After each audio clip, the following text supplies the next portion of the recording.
Olá a todos, bem-vindos a mais uma videoaula de história. Pessoal do 7º ano, vamos continuar falando aí sobre os habitantes do continente americano, né, que habitavam aqui antes da chegada de Cristóvão Colombo, antes da chegada dos europeus. Então vamos ver hoje sobre os astecas. A gente já viu isso, mas só para não esquecer.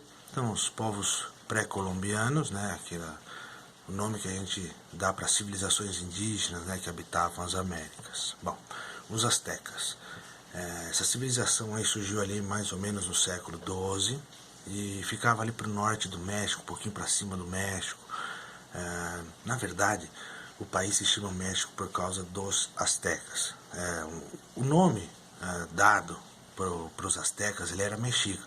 Depois esse nome asteca foi por causa de uma outra situação e tal, mas vamos falar especificamente disso. Então eles eram chamados de mexicas, por causa que era o Lago da Lua, ali um lago mítico ali dessa região.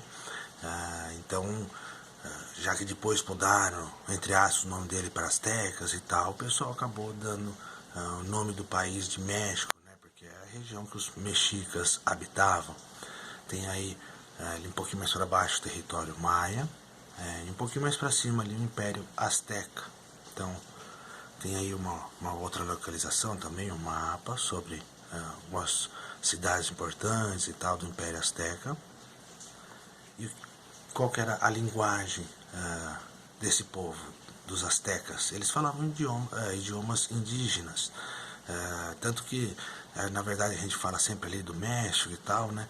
Mas uma região que hoje é Estados Unidos também tinham indígenas nesses lugares que eram astecas, né? Então, a escrita deles era de uma forma diferente, utilizava figuras, né, pictogramas, um nome um pouco mais complicado, mas utilizava figuras.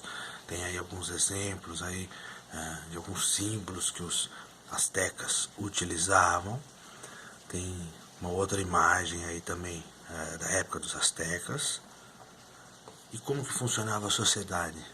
Bom, na verdade, era uma sociedade enorme, de 5 a 6 milhões de pessoas, ou seja, se a gente for pensar hoje em dia, o Uruguai tem aí mais ou menos, aí, sei lá, 4 milhões de pessoas, então é muito grande a sociedade, né, azteca. E quem que tinha o poder nessa época eram os militares, então era uma sociedade militarizada, mas também religiosa, tanto que os sacerdotes administravam o Império Azteca. Eles também praticavam sacrifícios humanos, né, que era para o Deus Sol. Então quando a gente falou sobre os maias, a gente já viu um pouco mais essa questão. Tem aí uma imagem aí da grandiosidade, né, do esplendor que era o Império Azteca. E tinha uma cidade importantíssima, é difícil falar esses nomes, mas Tenochtitlan, espero ter acertado. Era o grande centro azteca, tanto que era a maior cidade ali das antigas civilizações da América. Tinha 140 mil habitantes.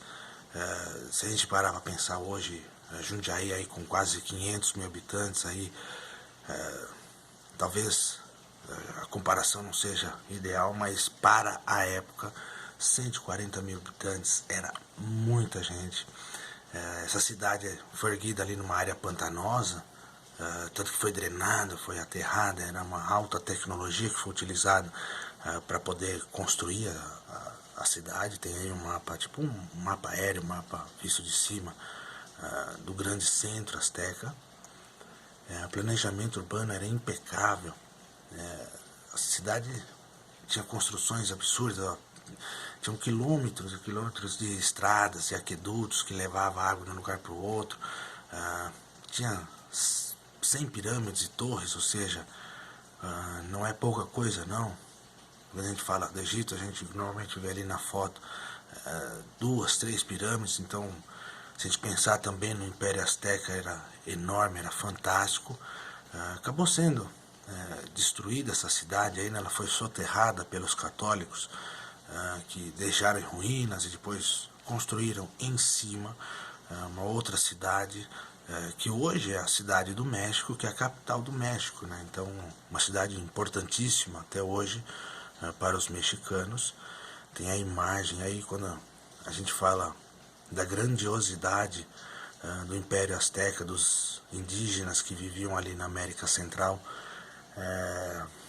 Às vezes a gente não tem, né, uma ideia assim do tamanho que isso era, como era fantástico esse império desses indígenas.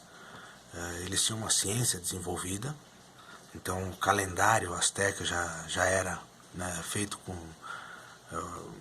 o movimento da Terra em volta do Sol e tal, ou seja, já contava com 365 dias, já envolvia, lógico, né, astronomia. Os médicos, inclusive, tinham uma condição ali de consolidar o osso quebrado, né, obturadense, ou seja, tipo, o que a gente fala hoje seria, tipo, engessar, né, consertar ali o osso quebrado, a obturação, né, o dentista, o apogeu deles, o auge deles, onde eles estavam conquistando territórios em volta deles e indo ali rumo à América Central. Foi nessa época, 1519, que chegaram os europeus, né, os espanhóis nessa região,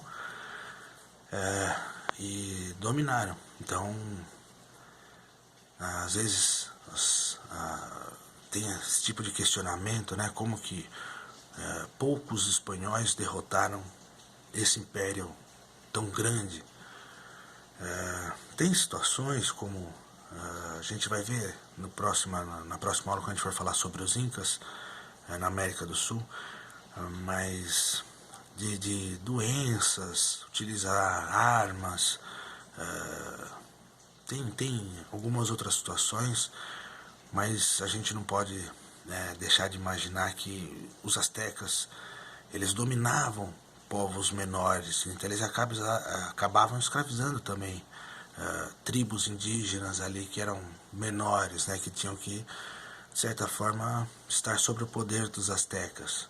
E quando os espanhóis chegaram, eles se aliaram a essas tribos menores, né?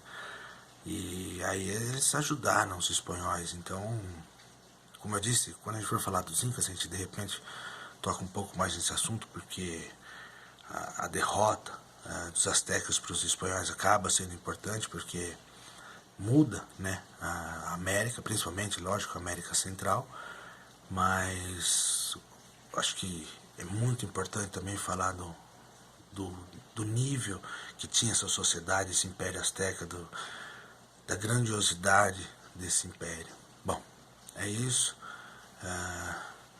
Espero que todos estejam bem, juízo, obrigado a todos. E a gente se fala, a gente vai se falando através de videoaulas. Qualquer dúvida também é só entrar em contato. Então, mais uma vez, muito obrigado e até mais.